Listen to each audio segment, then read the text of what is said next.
நாம ஏதோ ஷூட்டிங்ல இருந்து நேரா வந்து சிஎம் ஆன மாதிரியே சில பேர் ஒரு இமேஜ் கிரியேட் பண்றாங்க. அவங்களுக்கு அவங்க ஆசைப்படுற லாங்குவேஜ்லயே சொல்றோம். விலையல்லா விருந்தகம், குருதியகம், முட்டைப்பால் ரொட்டி திட்டம், விழியகம், பயிலகம், நூலகம். அரசியலை பத்தி பேசுனதுனால நம்ம படங்கள் சந்திச்ச ஆளுநர் உரைக்கு நன்றி தெரிவிக்கும் தீர்மானத்தில் பேசின மாண்புமிகு உறுப்பினர்களுக்கு நன்றி. எதிர்த்து பேசினாதான் எதிர்கட்சின்னு ப்ரூவ் பண்ண முடியும்னு நினைச்சுக்கிட்டு பேசின எதிர்கட்சியை சேர்ந்த எதிர்கட்சி தலைவர் உள்ளிட்ட மாண்புமிகு உறுப்பினர்களுக்கும் வணக்கமும் நன்றியும். பதிலுரை வழங்குற அதே நேரத்தில் நம்மளை சட்டமன்ற உறுப்பினராக தேர்ந்தெடுத்த பெரம்பூர் தொகுதி மக்களுக்கு நம்மளோட நெஞ்சார்ந்த நன்றிகள். அதே மாதிரி ராஜினாமா பண்ணிட்டாலும் நம்மளை தேர்ந்தெடுத்த திருச்சி கிழக்கு மக்களுக்கும் இந்த மன்றத்தில் நம்மளோட நன்றியை பதிவு செய்கிறோம். அப்புறம் நம்மளோட அரசியல் பயணத்தை பற்றியும் கொஞ்சம் பதிவு செய்ய விரும்புகிறோம். நாம ஏதோ ஷூட்டிங்ல இருந்து நேரா வந்து சிஎம் ஆன மாதிரியே சில பேர் ஒரு இமேஜ் கிரியேட் பண்றாங்க. அவங்களுக்கு அவங்க ஆசைப்படுற லாங்குவேஜ்லயே சொல்றோம். அது வெறும் ரியல் தான், ரியல் கிடையாது. ஒரு சாதாரண நடிகனாக நம்ம கெரியர் தொடங்குச்சு. அப்புறம் அப்படியே சின்சியரா உழைச்சி மேலே வந்தோம். நம்ம கெரியர்ல நாம மேலே வந்ததுக்கு இந்த விஜய் ஒருத்தன் மட்டுமே காரணம் இல்லை, அவனோட உழைப்பு மட்டுமே காரணம் இல்லை. இந்த விஜயோட உழைப்புக்கும் உயர்வுக்கும் பின்னாடி இருக்கிற ஒட்டுமொத்த தமிழ்நாட்டு மக்களோட அன்பும் அரவணைப்பும் தான் காரணம். ஒவ்வொரு வீட்டில் இருக்க ஒவ்வொருத்தரும் நம்மள அவங்க வீட்டில் ஒருத்தனா ஏத்துக்கிட்டது தான் நமக்கு கடவுளும் மக்களும் தந்த மிகப்பெரிய வரம். அதுக்காகவே கடவுளுக்கு சமமான நம்மளோட சொந்தங்களான தமிழக மக்கள் அனைவருக்கும் மீண்டும் மீண்டும் நன்றி. இப்படி நம்மளை தாயன்போடு அள்ளி அரவணைச்ச தமிழ்நாட்டு மக்களுக்கு நாம் எப்படியெல்லாம் துணையாக இருந்தோம், எப்படியெல்லாம் மக்களோட மக்களா இருந்தோம்னு சொல்றேன்.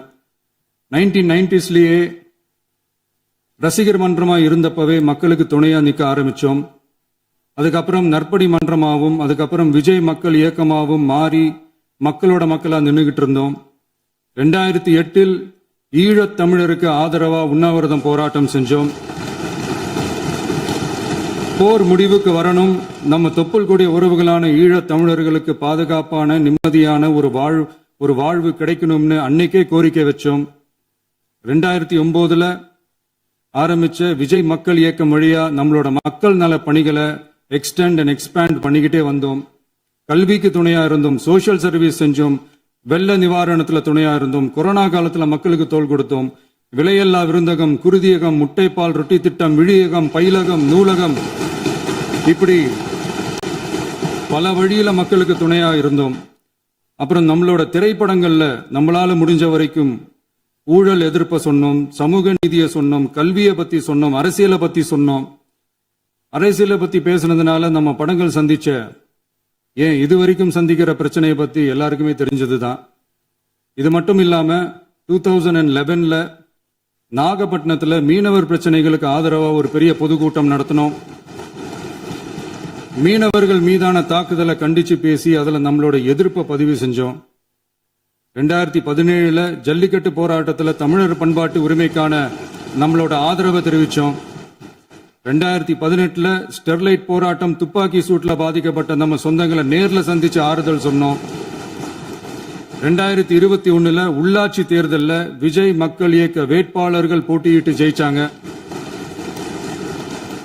கல்வி விருது விழா நடத்தி சிறந்த மதிப்பெண் பெற்ற மாணவ மாணவிகளுக்கு ஊக்கத்தொகையும் பரிசும் கொடுத்தோம்.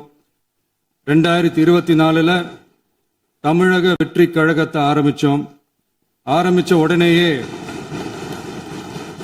CAA-வை எதிர்த்து அறிக்கை விட்டோம். அரசியல் கட்சி ஆரம்பிச்சு விழுப்புரம் மாவட்டத்தில் விக்கிரவாண்டியில நம்மளோட முதல் மாநில மாநாட்டிய வெற்றி கொள்கை திருவிழாவை நடத்தினோம். தந்தை பெரியார், பெருந்தலைவர் காமராஜர், அண்ணல் அம்பேத்கர், வீரமங்கை வேலுநாச்சியார், மக்கள் சேவகர் அஞ்சலை அம்மாள்னு நம்மளோட 5 கொள்கை தலைவர்களை அறிவிச்சோம். இந்தியாவிலே 2 பெண் ஆளுமைகளை கொள்கை தலைவர்கள் அறிவிச்ச ஒரே கட்சி நம்ம டிவிக்கு மட்டும்தான் என்ற பெருமையோடு அறிவிச்சோம். பெரியார் சொன்ன மாதிரியே அவர் சொன்னதுல நமக்கு ஏற்புடையதை மட்டும் எடுத்துக்கிட்டோம். அவரோட கடவுள் மறுப்பு கொள்கையில நமக்கு உடன்பாடு இல்லைன்னு ஓப்பனா அறிவிச்சோம். நமக்கு கடவுள் நம்பிக்கை உண்டுன்னு அறிவிச்சோம். யாரோட நம்பிக்கைக்கும் நாம் எதிரானவங்க இல்லைன்னு தெளிவா அறிவிச்சோம். பெண் கல்வி, பெண்கள் முன்னேற்றம், சமூக சீர்திருத்தம், சமூக நீதி, இப்படி பெரியாரோட கருத்துக்களை நிறையவே ஏத்துக்கிட்டோம்னு அறிவிச்சோம். அண்ணல் அம்பேத்கரோட சம வாய்ப்பு, சம நீதி, சமத்துவத்தை ஃபாலோ பண்ணுவோம்னு அறிவிச்சோம். பெருந்தலைவர் காமராஜரோட மதச்சார்பின்மையை ஏத்துக்கிட்டதோட அவரோட நேர்மையான நிர்வாகத்தையே ஒரு கொள்கையா ஏத்துக்கிட்டோம்னு அறிவிச்சோம். வீரமங்கை வேலு நாச்சியாரோட மண் மீட்பையும் சமூக நல்லிணக்கத்தையும் பின்பற்றுவோம்னு அறிவிச்சோம். மக்கள் சேவகர் அஞ்சலை அம்மாளோட விடுதலை வேட்கையையும் மக்களோட வாழ்வாதாரத்துக்காக உறுதியாக நிற்கிறதையும் பின்பற்றுவோம்னு சொன்னோம். எல்லாருக்கும் எல்லாமும் கிடைக்கணும், எம் மதமும் நம் மதம்னு சொல்லி மதச்சார்பற்ற சமூக நீதி தான் நம்ம கொள்கைன்னு அறிவிச்சோம். நம்ம கொள்கை எதிரி யாரு, அரசியல் எதிரி யாருன்னு ஓப்பனா அறிவிச்சோம். எல்லாத்துக்கும் மேல பிறப்புக்கும் எல்லா உயிர்க்கும்ன்றத நம்மளோட அடிப்படை அரசியல் கோட்பாட்டா அறிவிச்சுட்டு தான் அரசியலுக்கே வந்தோம். நம்ம மதுரை மாநாட்டில் நம்மளோட தேர்தல் அரசியல் மற்றும் ஆட்சி அதிகார அரசியல் வழிகாட்டியா அறிஞர் அண்ணாவையும் புரட்சி தலைவர் எம்ஜிஆரையும் ஏத்துக்கிட்டதா அறிவிச்சோம். அப்புறம் இன்னனையும் நாம இங்க பதிவு செஞ்சே ஆகணும். எல்லாரும் கட்சி ஆரம்பிச்சுட்டு தான் ஒவ்வொரு வீட்டுக்குள்ளேயும் போவாங்க. ஆனா நாம ஒவ்வொரு வீட்டுக்குள்ளேயும் போனதுக்கு அப்புறம் தான் கட்சியவே ஆரம்பிச்சிருக்கிறோம். ஒவ்வொரு வீட்டுல ஒவ்வொருத்தரும் நம்மள அவங்க பிள்ளையா, மகனா, அண்ணனா, தம்பியா ஏத்துக்கிட்டதும் இயல்பா நடந்துச்சு.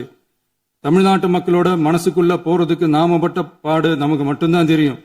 இதெல்லாம் புரிஞ்சாலும் புரியாத மாதிரி இருக்கிறவங்க தான் நம்மள நடிகன் என்று சொல்லியும் நம்ம கட்சிய நடிகன் கட்சின்னு சொல்லியும் சில நக்கல், நையாண்டி இதெல்லாம் பேசுவாங்க. அதை பத்தி நமக்கு கவலை இல்லைன்னு. இப்படி நம்ம அரசியல் பயணம் ரொம்ப டிரான்ஸ்பரண்டா தான் ஆரம்பிச்சிருக்கு. இந்த 2026 தேர்தலில் கூட்டணியே இல்லாமல் தனியா நின்னோம். மக்கள் நம்மள தெளிவா புரிஞ்சுகிட்டதாலையும் நம்ம டிவிகே தோழர்களோட உழைப்பாலையும் நாம 35% வாக்குகளை வாங்கினோம். 1,72,00,000 வாக்குகளோட தமிழ்நாட்டிலேயே தனி பெரும் கட்சியா வந்தோம். தமிழக மக்களாலையும் நம்மளோட ஆதரவு இயக்கங்களாலையும் இதோ இன்னைக்கு இங்க நம்ம டிவிகே ஆளும் கட்சியா உட்கார்ந்துருக்கிறோம். இந்த ஆளும் கட்சியா ஆனதும் அவ்வளவு சாதாரணமாலாம் நடந்துடல. 2.25 வருஷத்துல ஆட்சிக்கு வந்துட்டீங்கன்னு ரொம்ப கிண்டலா கேலியா சிலர் பேசுறாங்க. எங்களோட இந்த 2.25 வருஷ டிராவல்ல எவ்வளவு வலியும் வேதனையும் இருக்குது. நம்மளோட மக்கள் சந்திப்புக்கே அவ்வளவு இடையூறு, அவ்வளவு தடைகள், ஊர் உலகத்துல யாருக்கும் இல்லாத ஒன்னா நமக்கு மட்டுமேன்னு தனியா ஸ்பெஷலா எக்ஸ்க்ளூசிவா நிறைய நிபந்தனைகள், நெருக்கடிகள், கட்டுப்பாடுகள், நம்மளை சந்திக்க வர்ற மக்களுக்கு சரியான பாதுகாப்பு இல்லாம, நம்ம கூட்ட நிகழ்ச்சிக்கு போதுமான பாதுகாப்பு இல்லாமன்னு இன்னும் வெளியே சொல்ல முடியாத நிறைய சூழ்ச்சிகள் எல்லாத்தையும் தாண்டி தான் நாம் இந்த இடத்துக்கு வந்திருக்கிறோம். But still miles to go. நம்ம டிராவல்ல எல்லாத்துக்கும் உச்சமா நம்மளோட சொந்தங்கள், நம்மளோட உறவுகள். 41 பேர் கரூர் சம்பவத்தில் இழந்த வேதனை எல்லாம் எப்படி சொல்றதுனே தெரியல. நம்ம மனசை விட்டு என்னைக்கும் அந்த வலியும் வேதனையும் நீங்கவே நீங்காது. அதுலயும் நம்ம மேலேயே பழி போட்ட கொடுமையெல்லாம் இருக்கும் பாருங்க, அதெல்லாம் வேற லெவலுங்க. என்னத்துக்கு அப்படியெல்லாம் செஞ்சாங்கன்னு தெரியல. அரசியல்னா இப்படியெல்லாம் கொடூரமா இருக்கணுமா என்ன? சரி விடுங்க. இந்த விஜய் இவனோட மக்களுக்காக எதையும் தாங்க தயாரா ஆகிட்டான். இவ்வளவு பெயின்ஃபுல்லான நம்ம பொலிட்டிக்கல் டிராவல்ல நம்மளோட மிகப்பெரிய ஆறுதலும் பலமும் என்ன தெரியுமா? என் நெஞ்சில் குடியிருக்கும் என்னோட தமிழ்நாட்டு மக்களும், என் உயிருக்கு உயிரான என்னோட தோழர்களும் தான். அவங்களோட பலத்தால தான். அன்னைக்கு 1967 முன்னாள் முதல்வர் மாண்புமிகு அறிஞர் அண்ணா அவர்கள் தலைமையில் அமைஞ்ச சாமானியர்களோட ஆட்சி மாதிரி, 1977 முன்னாள் முதல்வர் மாண்புமிகு புரட்சி தலைவர் எம்ஜிஆர் அவர்கள் தலைமையில் அமைஞ்ச மிக சாமானியர்களோட ஆட்சி மாதிரி, இதோ இன்னைக்கு அதே வரிசையில 2026 சட்டமன்ற தேர்தலில் இந்த விஜயோட தோழர்கள் இடம்பெற்ற ஒரு மிக மிக சாமானியர்களின் ஆட்சி அமைஞ்சிருக்கு. வாகை சூடும் வரலாறு திரும்பி இருக்கிறது. இப்படி ஒரு தீர்ப்பை மக்கள் அளிச்சதுனால தான் தமிழக வரலாற்றில் ஒரு மகத்தான கூட்டணி ஆட்சியை நாம் அமைச்சிருக்கிறோம். இளைஞர்களால என்ன செய்ய முடியும், பெண்களால என்ன செய்ய முடியும்னு கேட்டவங்களுக்கான பதில் தான் இன்னைக்கு அமைஞ்சிருக்கிற நம்ம ஆட்சி. ஒரே ஒரு குடும்பம் மட்டும் முக்கியம்னு சொல்றது நம்மளோட ஆட்சி அதிகார அரசியல் இல்ல. தமிழ்நாட்டில் இருக்கிற ஒவ்வொரு குடும்பமும் முக்கியம்னு சொல்றது தான் நம்ம அரசியல். நம்மளோட ஆட்சி அதிகாரம், அதான் நம்மளோட மனசாட்சி உள்ள மக்களாட்சி. இந்த 2026 தேர்தலில் யாராலும் உடைக்கவே முடியாதுன்னு சொன்ன மதத்தை உடைச்சோம், சாதியை உடைச்சோம், முக்கியமா காசு கொடுத்து ஓட்டு வாங்குற ஒரு நச்சு கலாச்சாரத்தையே சுக்கு நூறா தூள் தூளா உடைச்சிருந்தோம். நாம கிளீன் கவர்னன்ஸ் அண்ட் குட் கவர்னன்ஸ்ல உறுதியா இருக்கிறோம். இப்ப மட்டும் இல்ல, எப்பவுமே இப்படிதான் இருப்போம். இதுல 100% இது உண்மைன்றதுனாலதான் பாரம்பரியமான தினத்தந்தி பத்திரிகை ஊழலின் ஊற்றுக்கண் அடைக்கப்படுகிறதுன்னு 16/6/2026 அன்னைக்கு ஒரு தலையங்கமே எழுதியிருக்கு. ஒரு தவறு செய்தால், அது தெரிந்து செய்தால் அவன் தேவன் என்றாலும் விடமாட்டேன் என்று எம்ஜிஆர் அன்று பாடினார். அதை இன்று விஜய் செயலில் காட்டுகிறார்னு அந்த எடிட்டோரியல்ல எழுதியிருக்கு. இந்த நேரத்தில் தினத்தந்திக்கு நம்மளோட நன்றியை தெரிவிச்சுக்கிறோம். அரசியலுக்கு வந்து 2 வருஷம் தான் ஆகுது. உங்களுக்கு என்ன தெரியும், உங்களால என்ன முடியும்னு கேலியா கேட்டவங்களுக்கு தினத்தந்தியோட பதிலை இப்போதைக்கு போதும்னு நினைக்கிறேன். என்னென்னமோ செய்வான்னு சொல்றானே இந்த விஜய், பல வருஷமா இருக்கிற ஒரு பதவி வெறி பிடிச்ச அரசியலை உடைச்சி எப்படி செய்வான்னு நம்ம மக்களை யோசிச்சிருவாங்க. இதோ இப்போ நம்ம மக்களுக்கு புரிஞ்சிருக்கும். இப்பவும் சொல்றோம், இது வெறும் ஆரம்பம் தாங்க. இந்த மாபெரும் சபையிலிருந்து கேட்கிற மக்களே, நமக்கு கொஞ்சம் அவகாசம் கொடுங்க. இதுக்கு முன்னாடி, அதாவது 2017 கடைசியில இருந்து 2026 ஏப்ரல் வரைக்கும் இருந்த புண்ணியவான்கள் ஆட்சியில ஒவ்வொரு டிபார்ட்மெண்ட்லயும் போட்ட ஏராளமான ஓட்டைகளை அடைச்சிக்கிட்டே படிப்படியா மக்களுக்கு நல்லதையும் செஞ்சுக்கிட்டே வருவோம். அதனாலதான் நமக்கு எதிரா யார் யாரோ சேரவே மாட்டாங்கன்னு நினைச்சவங்க எல்லாம் ஒன்னா சேர்றாங்க. நம்ம ஆட்சிக்கு டேட்டு குறிக்கிறாங்க.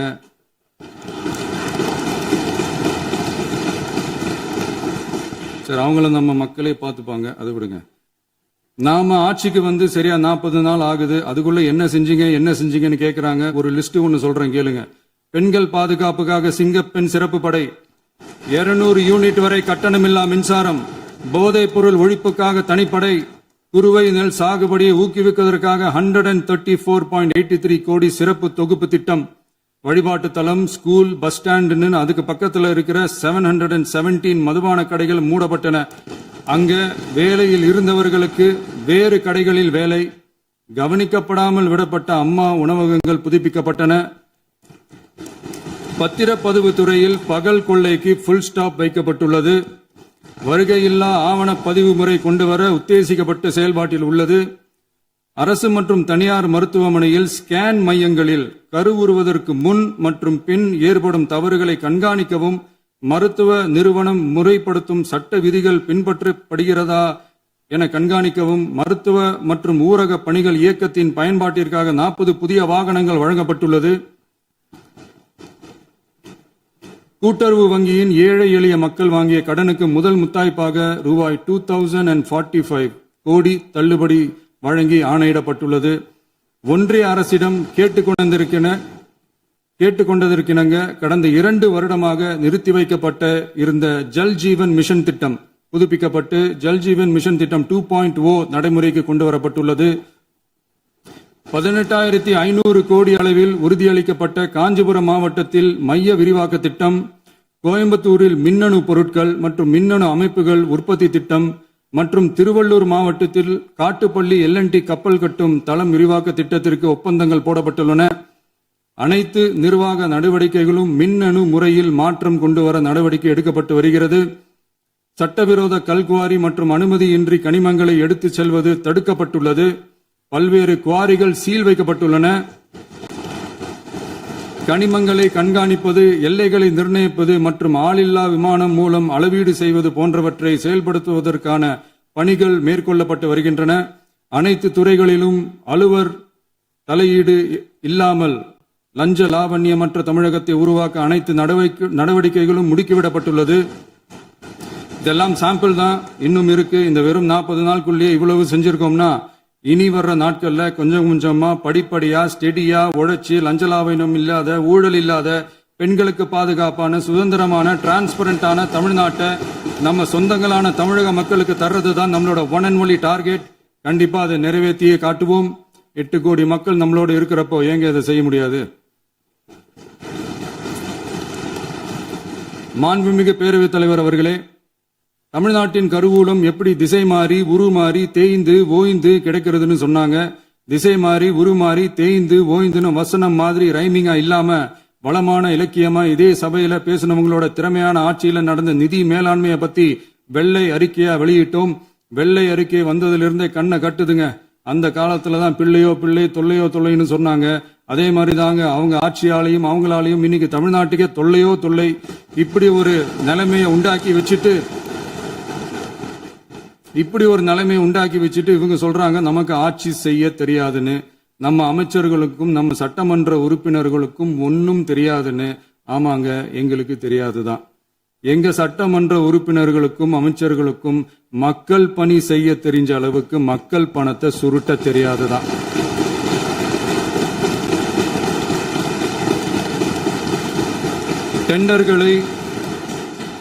டெண்டர்களை முறைப்படுத்த தெரிஞ்ச அளவுக்கு அதோட ரேட்டை உயர்த்தி ஊழல் செய்ய தெரியாதுதான். பதவி உயர்வு வழங்கவும் பணி இடமாற்றம் கலந்தாய்வு நடத்தவும் தெரியுமே தவிர பதவி உயர்வுக்கும் பணியிட மாற்றத்திற்கும் பணம் பறிக்க தெரியாதுதான். புதிய பணியிடங்கள் உருவாக்க தெரியுமே தவிர அந்த பணியிடங்களை பணத்துக்கு விற்க தெரியாதுதான். கோயில்கள்ல நடக்கிற நிர்வாக சீர்கேட்ட தடுக்க நீங்க பேசுங்க, நீங்க கண்டிப்பா பண்ணுங்க. கோயில்கள்ல நடக்கிற நிர்வாக சீர்கேட்ட தடுக்க தெரியுமே தவிர கோயில் பணத்தை கொள்ளையடிக்க தெரியாதுதான். தங்கத்தை உருக்கி தாரை வார்க்க தெரியாதுதான். கனிம வளத்தை பாதுகாக்க தெரிஞ்ச அளவுக்கு கனிமத்தை வித்து கொள்ளையடிக்க தெரியாதுதான். அரசு வருமானத்தை அரசு கஜானாவுக்கு மாத்த தெரிஞ்ச அளவுக்கு அந்த பணத்தை தனிப்பட்ட கஜானாவுக்கு மடை மாத்த தெரியாதுதான். போதை கலாச்சாரத்தை தடுக்க தெரிஞ்சவங்களுக்கு போதை கலாச்சாரத்தை வளர்க்க தெரியாதுதான். நம்ம குடும்பத்தில் இருக்கிற பாட்டி, அம்மா, அக்கா, தங்கச்சி, குழந்தைங்களை, பெண்களை மதிக்க தெரிஞ்சவங்களுக்கு ஓசி பஸ், 1000 ரூபாய் கேஸ், இப்படியெல்லாம் பேச தெரியாதுதான். எங்க உறுப்பினர்களுக்கும் அமைச்சர்களுக்கும் மக்கள் சேவை தெரிந்த அளவிற்கு சுயநல தேவையை செஞ்சிக்க தெரியாதுதான். அதனாலதான் சொல்றோம், எங்களை பார்த்து எதுவும் தெரியாதுன்னு சொல்றவங்களுக்கு சொல்றோம், இதெல்லாம் எங்களுக்கு தெரியாதுதான். உங்களை மாதிரி முறைகேடுகளை செய்யறத நாங்க தெரிஞ்சுக்கவும் போறதில்ல, தெரிஞ்சுக்கவும் ஆசைப்படல. அத கடைசி வரைக்கும் எங்களுக்கு தெரியாமலே இருந்துட்டு போகட்டும். அதனால நாங்களும் எங்க மக்களும் வெரி வெரி ஹாப்பி தான். மாண்புமிகு பேரவைத் தலைவர் அவர்களே, எதிர்ப்பவர்கள் எதிர்க்கட்சி என்பதற்காக எங்கள் ஆட்சி மீது 1000 பழி போடலாம். ஆனாலும் தமிழக மக்களுக்கு உண்மையை உணர்த்த வேண்டியது நம்மளோட கடமை. மின்வெட்டை பொறுத்தவரை தமிழ்நாடு மின்மிகை மாநிலமாக இருந்தாலும் கடந்த காலங்களில் ஏற்பட்ட நிர்வாக குளறுபடிகளும் மின்சார சாதனங்கள் மற்றும் மின் மாற்றிகளில் ஏற்படும் பழுதாலும் வேண்டுமென்றே சிலரின் நடவடிக்கைகளாலும் இந்த மின்வெட்டிற்கு காரணமாக உள்ளது. மின் விநியோக மீட்பு நடவடிக்கைகளை ஒருங்கிணைப்பதற்காக எதிர்பாராமல் இரவு நேரங்களில் ஏற்படும் மின் தடங்களை விரைந்து சரி செய்வதில் 10 உயர்மட்ட கண்காணிப்பு குழுக்கள் மற்றும் 125 சிறப்பு மின் தடை நீக்க ரோந்து வாகனங்கள் வழங்கப்பட்டு 24 மணி நேரமும் கண்காணிக்கப்படுகிறது. கூடுதலாக தற்போது 77 புதிய மின் தடை நீக்க மையங்களும் உருவாக்கப்பட்டுள்ளன. விரைவில் இந்த மின்வெட்டு நிலைமை அறவே நீக்கப்படும். மாண்புமிகு பேரவைத் தலைவர் அவர்களே, நம்ம விவசாயிகள் எல்லாரும் நம்மள நல்லா புரிஞ்சுக்கிட்டு தமிழக வெற்றி கழகத்தை ஏத்துக்கிட்டாலும் எதிர்கட்சிகளோட தூண்டுதலால சில இடங்கள்ல சில போராட்டங்கள் நடக்குது. எதிர்கட்சிகள் என்னதான் சித்து வேலை செஞ்சாலும் விவசாய பெருமக்கள் எல்லாரும் நம்ம ஆட்சி அவங்களுக்கான ஆட்சி தான் நல்லா புரிஞ்சுதான் வச்சிருக்கிறாங்க. இந்த வருஷம் எல்னினோ விளைவா எப்பவும் இருக்கிறத விட இந்த டைம் மழை குறையுங்கிறதையும் நம்ம விவசாயிகள் உணர்ந்துதான் இருப்பாங்க. இருந்தாலும் நம்ம அரசு நம்ம விவசாயிகளோட வாழ்வாதாரத்துக்காக பக்கபலமாகவும் உறுதியாகவும் துணை நிற்கும்ங்கிறத தெரிவிச்சுக்கிறோம். நம்ம தமிழகத்தில் ஏற்கனவே நடந்த அதி அற்புதமான சூப்பரான நிர்வாக திறன் கொண்ட 50 வருஷ அரசியல் அனுபவம் கொண்ட 2.0, 3.0, 4.0 பல 0.0 மாடல் ஆட்சி நடத்த கனவு கண்டவங்களோட அட்டகாசமான ஆட்சிக்காரங்க பல்வேறு விதமான நிதி நெருக்கடியை நம்ம மக்களுக்கும் நமக்கும் பரிசா கொடுத்துட்டு போய் இருந்தாலும் கூட்டுறவு வங்கிகளின் மூலம் 75,000 வரை பயிர்க்கடன் பெற்று குறு சிறு இதர பெரு விவசாயிகளுக்கு 100% முழுமையான பயிர்க்கடன் தள்ளுபடியும், 75,000 மேல் கடன் பெற்றவர்களுக்கு குறைந்தபட்சமாக 35,000 பண பயன் கிடைக்கும் அளவிற்கு மொத்தம் 14,43,504 விவசாயிகளுக்கு ரூபாய் 5,932.23 கோடி பயிர்க்கடன் தள்ளுபடி வழங்கப்பட்டுள்ளது. மாண்புமிகு பேரவைத் தலைவர் அவர்களே, நாம ஒன்றியத்தில் கூட்டுறவு கூட்டாட்சி, மாநிலத்தில் சுயாட்சி என்ற கொள்கையை கொண்டவங்க தான் ஏற்கனவே அறிவிச்சிருக்கிறோம். தற்போதைய ஒன்றிய அரசு சார்ந்த கட்சியுடன் அரசியலில் கொள்கை அளவில் நேர் எதிராக நிக்கிறவங்க தான் நாம. அதே சமயத்தில் எதுக்கெடுத்தாலும் கண்ணை மூடிக்கிட்டு ஒன்றிய அரசோட மோதல் போக்கை விரும்புறவங்க நாம இல்ல. நமக்கு எப்பவுமே தமிழகத்தின் வளர்ச்சி மட்டும்தான் முக்கியம். அதுக்காக நம்மளோட அரசியல் ரீதியான கொள்கைகளையோ மாநில உரிமைகளையோ கொஞ்சம் கூட விட்டு கொடுக்கவே மாட்டோம். அதுல ரொம்ப தெளிவாகவும் உறுதியாகவும் இருக்கிறோம். இனியும் இப்படித்தான் இருப்போம். அதுல ஒருபோதும் மாற்றமே இருக்காது. அதனால இதுல யாரு திசை திருப்ப வேலையில் ஈடுபட்டாலும் அவங்க எல்லாரும் மக்கள் மத்தியில் தோற்பது உறுதி. எனவே நம்ம மக்களுக்கோ சிறுபான்மை சகோதரர்களுக்கோ நம்ம ஆதரவு இயக்கங்களுக்கோ எந்தவித சந்தேகமும் வேண்டாம். நாம் யாரோட டீமும் இல்ல.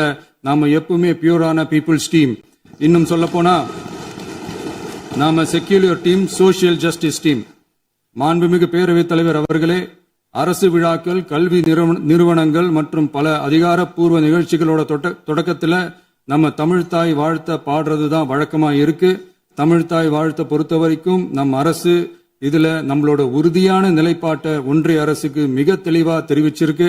அது இல்லாம இதில் மாநில அரசின் கொள்கைக்கு ஏற்ப ஒன்றிய அரசின் அறிவிக்கையில் திருத்தம் மேற்கொள்ள கோரிக்கையும் விடுக்கப்பட்டுள்ளது.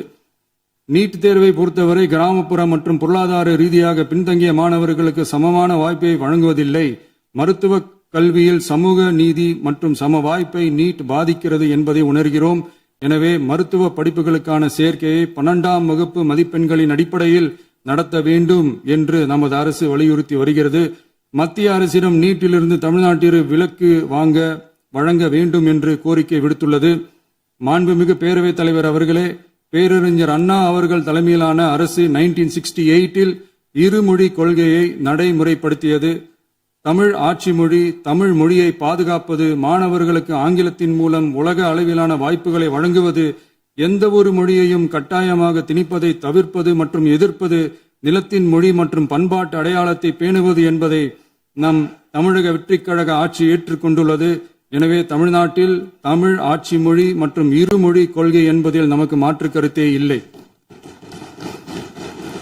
மாண்புமிகு பேரவைத் தலைவர் அவர்களே, கடந்த 11/6/2026 அன்று நடந்த நிதி ஆயோக் கூட்டத்தில் தமிழ்நாடு அரசின் சார்பாக கலந்து கொண்டு வறுமையற்ற தமிழ்நாடு இயக்கம் உருவாக்க தேவையான நிதியையும், தமிழ்நாட்டுக்கு 2 எய்ம்ஸ் மருத்துவமனைகளை தருமாறும், மருத்துவம் மற்றும் பல் மருத்துவ படிப்பிற்கு 12ஆம் வகுப்பு மதிப்பெண் அடிப்படையில் இடங்களை நிரப்புதல் குறித்தும், செயற்கை நுண்ணறிவு தொடக்க நிறுவன வளர்ப்பு மையங்கள் தமிழ்நாட்டில் அமைக்கவும், இளைஞர் திறன் மற்றும் வேலைவாய்ப்பு இயக்கம் செயல்படுத்த வேண்டியும், பெண்கள் தலைமையிலான வளர்ச்சி குறித்தும், மீனவ சமுதாயங்களின் வாழ்வாதாரம் மற்றும் மீன்பிடி படகுகள் மற்றும் மீனவர்களை விடுவித்தல் குறித்து நிரந்தர நடவடிக்கை எடுக்க வேண்டியும், காலநிலை தாங்கும் தன்மை பெருந்திட்டம் 2045 கீழ் விண்வெளி உற்பத்தி மையத்தை தேசிய விண்வெளி உற்பத்தி மையமாக அறிவிக்க கோரியும், தமிழ்நாட்டில் சாலை போக்குவரத்து, நெடுஞ்சாலை மற்றும் ரயில்வே அமைச்சகத்தின் மேம்பாட்டு குறித்தும், அனைத்து கிராமங்களையும் டிஜிட்டல் இணைப்பு வசதி ஏற்படுத்துதல் குறித்தும், கூட்டு குடிநீர் திட்டம் தொடரவும், அரசின் விழாக்களில் தமிழ்தாய் வாழ்த்துக்கான முதலிடத்திற்கான கோரிக்கையும், மேகதாது அணை கட்டுமான நிறுத்தத்தை உறுதிப்படுத்தவும், மாநிலத்தின் மீது மும்மொழி கொள்கையை வற்புறுத்தாமல் புதிய கல்விக் கொள்கையை திணிக்காமல் தமிழகத்திற்கான கல்வித் தொகை ரூபாய் 3,284 கோடியை விடுவிக்க கோரியும், ஆண்டுதோறும் 5 லட்சம் இளைஞர்களுக்கு உதவித் தொகையுடன் கூடிய பணியினை தொழில்நுட்ப பயிற்சி வழங்க ஒத்துழைப்பு வழங்குமாறும், ஒகேனக்கல் 3ஆம் கட்ட கூட்டு குடிநீர் திட்டத்திற்கான நிதி ரூபாய் 2,283.40 விடுவிக்கவும், வேலை வாய்ப்பு மற்றும் வாழ்வாதாரத்துக்கான உத்தரவாத திட்டத்தின் கீழ் வேலை வாய்ப்புகளை உருவாக்க உடனடி நடவடிக்கை மேற்கொள்ள வேண்டியும் மற்றும் திருக்குறளை தேசிய இலக்கியமாக அறிவிக்குமாறும் தமிழ்நாடு சார்பில் பேசியுள்ளோம் என்பதை தெரிவித்துக் கொள்கிறோம். மாண்புமிகு பேரவைத் தலைவர் அவர்களே, அண்டை மாநிலங்களுடனான நட்புறவு ஒரு மாநிலத்தின் வளர்ச்சிக்கும் நாட்டின் ஒற்றுமைக்கும் மிகவும் அவசியமானது. தமிழ்நாடு தனது அண்டை மாநிலங்களுடன் நதி நீர் பங்கீடு, பொருளாதாரம், கல்வி, கலாச்சாரம் மற்றும் போக்குவரத்து துறைகளில் நல்லுறவை பேணி வருகிறது. பரஸ்பர மரியாதை, ஒத்துழைப்பு மற்றும் கூட்டாட்சி தத்துவத்தின் அடிப்படையில் அண்டை மாநிலங்களுடனான நட்புறவை வலுப்படுத்தவும் நமது ஆட்சியில் காக்கப்படுகிறது. மாண்புமிகு பேரவைத் தலைவர் அவர்களே, சட்டம் ஒழுங்கை பத்தி பேச்சு வந்தது. சட்டம் ஒழுங்கு சரியா இருக்கணும் அப்படின்றதுல எங்களுக்கு மாற்று கருத்தே கிடையாது.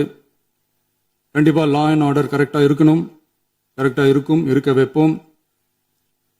அதே மாதிரி பெண்கள் பாதிக்கப்படுறதையும் இங்க யாராலையும் சகிச்சுக்கவே முடியாது. அதுக்கான கடுமையான நடவடிக்கைகள் நம்ம அரசு எடுத்துக்கிட்டு இருக்கிறோம். இந்த சிங்கப்பெண் சிறப்பு அதிரடிப்படை கூட அதுக்கான ஒரு ஃபர்ஸ்ட் ஸ்டெப் தான். அதே மாதிரி இந்த போதைப் பொருள் நடமாட்டம் அதை கண்ட்ரோல் பண்றதுக்கும் நம்ம அரசு கடுமையான நடவடிக்கைகள் எடுத்துக்கிட்டு இருக்கிறோம். அதையும் கண்டினியூ பண்ணி எடுப்போம். மாண்புமிகு பேரவைத் தலைவர் அவர்களே, இப்ப நான் சொன்ன இந்த பிரச்சனைகள்லாம் இந்த 2026 போன மாசம் மே மாசம் 10ஆம் தேதி புதுசா வந்துடல. இதெல்லாம் பல வருஷமா இருக்கிற பிரச்சனைகள் தான், பல வருஷமா கண்டுக்காம விட்ட பிரச்சனைகள் தான். இன்னைக்கு எதிர்கட்சிக்காரங்க அதை பத்தி கேட்கும் போது எனக்கு அது அக்கறையா தெரியல, அவதூறு அரசியலா தான் தெரியுது, பழி போடுற அரசியலா தான் தெரியுது. இப்படி அவதூறு பழி போடுறவங்களை பார்த்து ஒன்னே ஒண்ணுதான் கேட்கணும்னு தோணுது. கடந்த 9-10 மாசமா நம்ம ஸ்டேட்ல சட்டம் ஒழுங்கு டிஜிபியே இல்ல. சட்டம் ஒழுங்கு டிஜிபியை போடுங்கன்னு சொல்லி எல்லாம் ஊஞ்சி போயிட்டோம். போன ஆட்சியில நடந்ததுக்கெல்லாம் இப்பதான் விடையே கண்டுபிடிக்கிறோம் நம்ம ஆட்சியில்.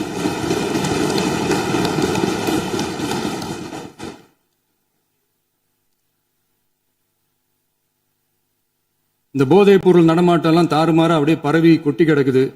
இதெல்லாம் இனிஷியல் ஸ்டேஜ்லயே யார் கண்ட்ரோல் பண்ணியிருக்கணும்? போலீஸ் டிபார்ட்மெண்ட் அப்ப யார் கையில இருந்தது? இத்தனை கேள்வி நம்மளை பார்த்து கேட்கறாங்களே, ஒரே ஒரு கேள்விதான் நான் கேட்கணும்னு தோணுது. போலீஸ் டிபார்ட்மெண்ட்டை கையில வச்சுக்கிட்டே பிகினிங்லயே இனிஷியல் ஸ்டேஜ்லயே இந்த போதைப் பொருள் நடமாட்டத்தை ஏன் கண்ட்ரோல் பண்ணல?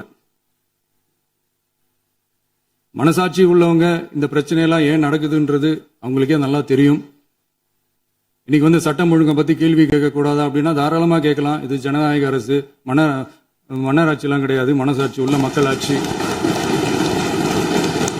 அதனால கேள்வி கேட்கலாம், எல்லாருக்கும் எல்லா உரிமையும் உண்டு. விமர்சனம் செய்யலாம், எல்லாருக்கும் எல்லா உரிமையும் உண்டு. ஆனா நம்ம ஆட்சியில என்ன நடவடிக்கைகள் எடுத்திருக்கோன்றது தெரிஞ்சுக்கிட்டு அதுக்கு ஏற்ற மாதிரி ஒரு நடுநிலையா பேசுனீங்கன்னா கொஞ்சம் நல்லா இருக்கும். சட்டம் ஒழுங்கை பத்தி யாருக்கு என்ன யோசனை இருந்தாலும், மக்கள் நலனுக்காக யாருக்கு என்ன யோசனை இருந்தாலும் அதை தாராளமாக சொல்லலாம். நம்ம அரசு அது காது கொடுத்து கேட்கும்.